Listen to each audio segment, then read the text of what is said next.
And that's something many politicians are not understanding. It's not about money in Russia. I'm I, I'm so frustrated that Trump is trying to lure Putin with deals. Only one of the petroleum companies owned by Putin associates is larger than the whole Trump empire. So Putin don't care about money or something like that. We're speaking about ideology, which is another conversation, but it's important and is connected to the whole conversations we had here. Um,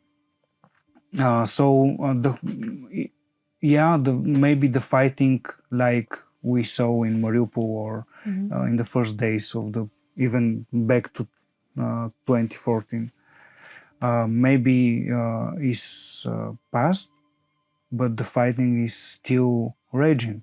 I mean, the front line is active. And even now, and I expect in the summer, another Russian offensive, maybe through Kharkiv or Sumy. So they are currently amassing troops. The Russian side is amassing troops on the Kharkiv area. So maybe they will try to attack the city. So I'm clear on that. I don't believe the fighting is over. Yeah, we talked about that. We don't have 5 years. So within what period Russia would attack another country? I believe till 2030 is the optimistic scenario. If we are still going on the same track right now, because the diplomacy is currently dead, we don't have security parameters still working, security tools in general, I mean, international security paradigm is dead also. And we are seeing signals from across the globe that this system is broken and it's not working. Right now we have reactivation of Taiwan-Cambodia border disputes. We have problems in Africa. In Asia, we have dozens of already brewing conflicts.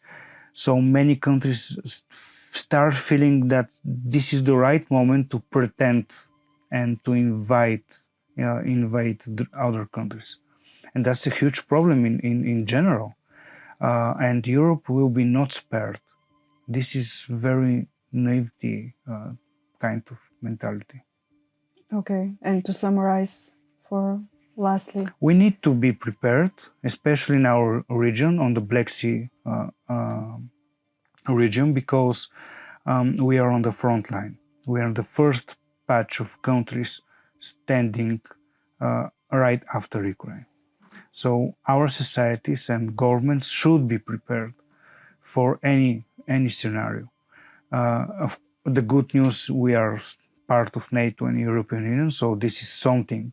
We are not alone, but on local level, we need to prepare our societies how to, at first, we need to be clear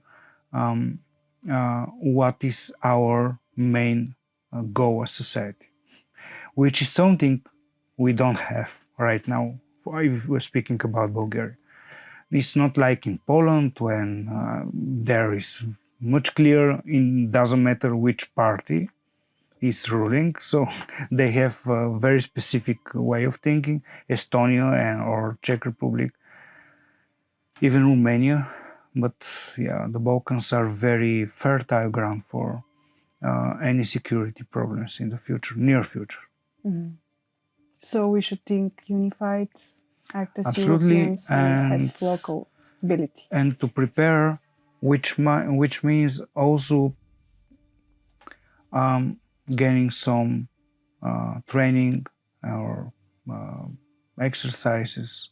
We need to understand what's happening around our country, and if we are part of decision making, if we are politicians, we need to cooperate with the neighbors.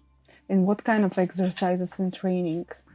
There are different companies in Bulgaria. They are providing such training for citizens, not necessarily military, but you need to know how to be prepared in any case of escalation.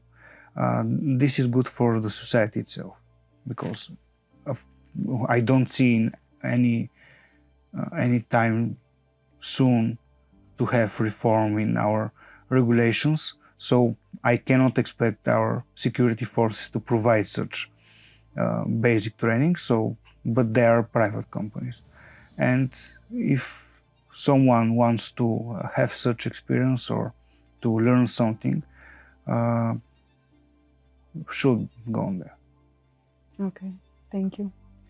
Maybe one last thing.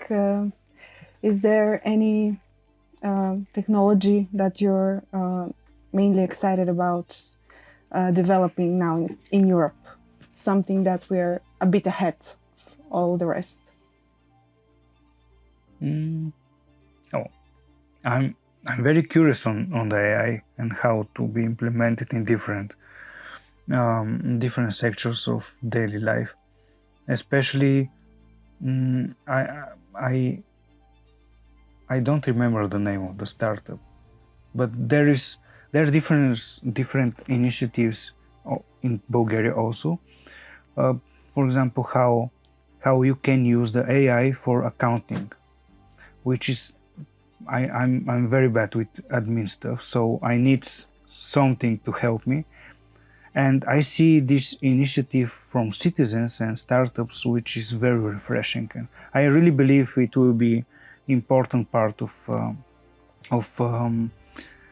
even reselling, of creating this reflex to anti-authoritarianism and how a society need to react to defend itself. So startups are really interesting to me, and how one idea is implemented somewhere for good, not only for small circle, but in society in general. And if you're just as passionate about innovation as we are, hit subscribe for the Recursive podcast on YouTube or your favorite podcast platform. We're everywhere.